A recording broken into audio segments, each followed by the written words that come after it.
ഞങ്ങൾ കുറച്ചധികം നാളായി കേട്ടോ ഒരുമിച്ചൊക്കെ ഒന്ന് പുറത്തോട്ട് ഇറങ്ങിയിട്ട്. ഇന്നലെ ഷാനുവിന് അവധിയും കൂടി ആയിരുന്നതുകൊണ്ട് ഒന്ന് പുറത്തേക്ക് ഇറങ്ങാമെന്ന് വിചാരിച്ചു. രാവിലെ ഇറങ്ങാനായിട്ട് നിന്നില്ല, കാരണം നല്ല വെയിലും ചൂടും ഒക്കെ ആയതുകൊണ്ട് കൊച്ചു കിടന്ന് ബഹളം ഉണ്ടാക്കും. അവൾ അടങ്ങി നിൽക്കുന്ന ഒരു ക്ലൈമറ്റ് എന്ന് പറഞ്ഞാൽ വൈകുന്നേരമാണ്. വൈകുന്നേരം പുറത്തോട്ട് ഇറങ്ങി കഴിഞ്ഞാൽ വലിയ കുഴപ്പമൊന്നുമില്ല, ലൈറ്റും വണ്ടിയൊക്കെ കണ്ടിട്ട് പുള്ളിക്കാരി ഹാപ്പി ആയിക്കോളും. അപ്പൊ ഞാൻ ആദ്യം തന്നെ പോയത് സൂപ്പർ മാർക്കറ്റിലേക്കാണ്. കുറച്ച് സാധനങ്ങൾ, അത്യാവശ്യ സാധനങ്ങൾ വാങ്ങാനുണ്ടായിരുന്നു. അപ്പൊ അതൊക്കെ ഒന്ന് പെറുക്കിയെടുത്തു. എന്റെ പുറകെ തന്നെ ഒരാൾ ട്രോളിയും കൊണ്ട് നടക്കുന്നതുകൊണ്ട് എനിക്കത് എളുപ്പമായിരുന്നു. ഇനി ഇപ്പൊ ട്രോളി ചുമക്കാൻ ആളെ കിട്ടത്തില്ല. അവളുടെ ഫേവറേറ്റ് സ്നാക്ക് ആയിട്ടുള്ള പ്രിങ്കിൾസ് കിട്ടിയിട്ടുണ്ട്. ഇത് തീരുന്നിടം വരെ പുള്ളിക്കാരി ഇനി എൻഗേജ്ഡ് ആയിരുന്നു. അങ്ങനെ ഞങ്ങൾ ഷോപ്പിംഗ് ഒക്കെ കഴിഞ്ഞ് ഇറങ്ങി കേട്ടോ. ഇനി ഈ പൂജപ്പുര റൗണ്ടിന്റെ കറങ്ങി വരുമ്പോഴത്തേക്കും അടുത്ത എങ്ങോട്ടെന്നുള്ളൊരു ഐഡിയ കിട്ടും. ആ സമയത്താണ് കേട്ടോ മുളകുപൊടി മല്ലിപ്പൊടിയൊക്കെ തീർന്നിരിക്കാന്നുള്ള ഓർക്കുന്നത്. അങ്ങനെ ഞങ്ങൾ പൊടികളും വാങ്ങി, വെളിച്ചെണ്ണയും വാങ്ങി. പിന്നെ പറയാനുള്ളത് ഇവിടെ നല്ല അരിയുണ്ട കിട്ടും കേട്ടോ. അങ്ങനെ അത് വാങ്ങിയിട്ട് ഞങ്ങൾ ഇറങ്ങുകയാണ്.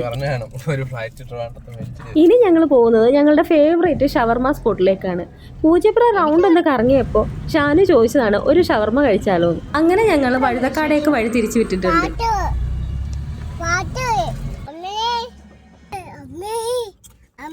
അങ്ങനെ ഞങ്ങൾ സ്ഥലത്ത് എത്തിയിട്ടുണ്ട്. കുറെ കാലമായി കേട്ടോ ഇങ്ങോട്ട് വന്നിട്ട്. ഗ്യാസിന്റെ ഒക്കെ ക്ഷാമം കാരണം ഇത് തുറന്നിട്ടുണ്ടാവുമോ എന്നൊരു ഡൗട്ട് ഉണ്ടായിരുന്നു.